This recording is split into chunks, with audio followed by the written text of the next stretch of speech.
ಮಂಜುನಾಥ್ ಅವರೇ, ಹೇಳಿ ಸರ್. ಈಗ ಅಡಿಕೆ ಸಸಿದು ನಿಗಾವಣೆ ಹೇಗೆ? ವರ್ಷದಲ್ಲಿ ಯಾವ ಸಮಯ ಏನೇನು ಮಾಡಬೇಕು? ಕೆಲವೊಬ್ಬರು ಕೆಲವೊಂದು ರೀತಿ ವಿಧಾನಗಳನ್ನು ಬಳಸ್ತಾರೆ.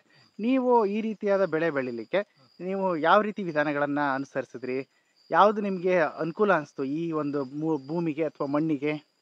ಈ ಅಡಿಕೆಗೆ ಇದೇ ರೀತಿಯಾದ ವಾತಾವರಣ ಇರಬೇಕು ಅಂತ ಏನಿಲ್ಲ ಸರ್. ಇದಕ್ಕೆ ಮೊದಲನೇದಾಗಿ ಇದು ಏನು ಅಂತಂದರೆ, ಈ ಅಡಿಕೆ ಬಂದ್ಬಿಟ್ಟು ಇದಕ್ಕೆ ತಾಯಿ ಬೇರಿಲ್ಲ ಸರ್, ಎಲ್ಲ ಪೂರ್ತಿ ತಂತು ಬೇರು.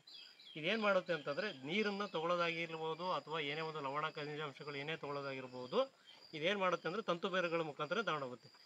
ಇದು ಆಯಾ ರೈತರುಗಳು ಯೋಚನಾ ಶಕ್ತಿ ಅನುಸಾರ ಏನು ಮಾಡ್ತಾರೆ ಅಂತಂದರೆ, ಹೊಲದಲ್ಲಿ ಕಲ್ಟಿವೇಶನ್ ಮಾಡೋದು ಅಥವಾ ಮಲ್ಚಿಂಗ್ ಮಾಡಿಸೋದು ವಗೇರ ಏನೋ ಮಾಡ್ತಾ ಇರ್ತಾರೆ. ಆದರೆ ಇದು ಮೊದಲನೇದಾಗಿ ಏನು ಮಾಡಬೇಕಂದ್ರೆ, ಈ ಗಿಡಗಳಿಗೆ ಯಥೇಚ್ಛವಾಗಿ ನೀರು ಕೊಡಬಾರ್ದು. ಯಾವುದೇ ವಾತಾವರಣ ಆಗಿರ್ಬೋದು. ನಮ್ಮಲ್ಲಿ ಸ್ವಲ್ಪ ಗಟ್ಟು ಭೂಮಿ ಆಗಿರೋದ್ರಿಂದ ಇದು ಸ್ವಲ್ಪ ನೀರಿನ ಅಂಶನ ಜಾಸ್ತಿ ಕೇಳುತ್ತೆ.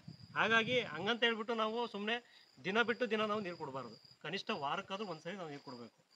ಏನು ಮಾಡ್ತಾರೆ, ಕೆಲವರು ನಮ್ಮಲ್ಲಿ ಚೆನ್ನಾಗಿ ನೀರಿದೆ ಅನ್ನೋ ಒಂದು ಕಾರಣಕ್ಕೆ ಏನು ಮಾಡ್ತಾರೆ ಅಂದರೆ, ಬೆಳಗ್ಗೆ ಆದರೂ ನೀರು ಬಿಡ್ತಾರೆ, ರಾತ್ರಿ ಆದರೂ ನೀರು ಬಿಡ್ತಾರೆ, ಮಧ್ಯಾಹ್ನ ಆದರೂ ನೀರು ಬಿಡ್ತಾರೆ. ಆ ರೀತಿ ವಾತಾವರಣದಕ್ಕೆ ಕಲ್ಪನೆ ಮಾಡಿಕೊಡಲೇಬಾರ್ದು. ಇದು ಏನು ಮಾಡುತ್ತೆ ಅಂತಂದರೆ, ಅದಕ್ಕೆ ಎಷ್ಟು ನೀರು ಬೇಕೋ ಅಷ್ಟು ಇಟ್ಕೊಂಡು ಏನು ಮಾಡುತ್ತೆ ಅಂತಂದರೆ, ಇನ್ನು ಉಳಿದಿದ್ದ ನೀರನ್ನು ಅದು ಇದು ಮಾಡಲ್ಲ, ಅಂದರೆ ಅದನ್ನು ಬಿಟ್ಕೊಡುತ್ತೆ. ಆ ಬಿಟ್ಕೊಟ್ಟು ನೀರೇನಾಗುತ್ತೆ ಅಂದರೆ, ಬುಡದಲ್ಲಿ ಶೇಖರಣೆ ಆಗಿಬಿಟ್ಟು ಏನಾಗುತ್ತೆ ಅಂತಂದರೆ, ಬೇರು ಕೊಳೆಯೋದಕ್ಕೆ ಶುರು ಆಗುತ್ತೆ. ಬೇರು ಕೊಳೆಯೋದಕ್ಕೆ ಶುರುವಾಯಿತು ಅಂತ ತಕ್ಷಣ ಏನಾಗುತ್ತೆ ಅಂತಂದರೆ, ಗಿಡ ಏನಾಗ್ಬಿಡುತ್ತೆ ಅಂತಂದರೆ, ಗಿಡಗಳ ಗರಿಗಳು ಉದುರೋದಕ್ಕೆ ಶುರುವಾಗಿ ಆಟೋಮೆಟಿಕ್ಕಾಗಿ ಗಿಡ ಬೆಳವಣಿಗೆ ಕುಂಠಿತವಾಗಿ ಗಿಡ ಡ್ರಾಪ್ಔಟ್ ಆಗೋಂಥ ಚಾನ್ಸಸ್ ತುಂಬ ಇರುತ್ತೆ. ಅದಕ್ಕೋಸ್ಕರ ಇದಕ್ಕೆ ನೀರು ನಿರ್ವಹಣೆಯಲ್ಲಿ ತುಂಬ ಕಾಳಜಿ ವಹಿಸಬೇಕು. ಇದಕ್ಕೆ ಅದೇ ವಾತಾವರಣ ಇದೇ ವಾತಾವರಣ ಅಂತ ಏನು ಸಪ್ರೇಟ್ ವಾತಾವರಣ ಇಲ್ಲ. ರೈತರುಗಳು ಮಾಡೋ ಮೊದಲನೇ ತಪ್ಪೇನು ಅಂತಂದರೆ, ತುಂಬ ನೀರನ್ನು ಕಟ್ಟಿಬಿಟ್ಟು ಪಾತಿ ಮಾಡಿಬಿಟ್ಟು ನೀರು ಬಿಡೋದು. ಡ್ರಿಪ್ ಇತ್ತು ಅಂತಂದರೆ, ತುಂಬ ಡ್ರಿಪ್ ಇರಿಗೇಷನ್ ಇದ್ದಾಗಲೂ ಕೂಡ ತುಂಬ, ಯಾಕೆಂತಂದರೆ ನಾವು ಆಯ್ ನೀರು ಬಿಡೋದಕ್ಕೂ ಮತ್ತು ಡ್ರಿಪ್ ನೀರು ಬಿಡೋದಕ್ಕೂ ತುಂಬ ವ್ಯತ್ಯಾಸ ಇದೆ. ಆಯ್ ನೀರು ಬಿಟ್ಟಾಗ ಏನಾಗುತ್ತೆ ಅಂತಂದರೆ, ಮೇಲ್ಮೈ ಸ್ವಲ್ಪ 1 ಇಂಚ್ ಅಥವಾ 1.5 ಇಂಚ್ ಮಾತ್ರ ನೆನೆಯುತ್ತೆ.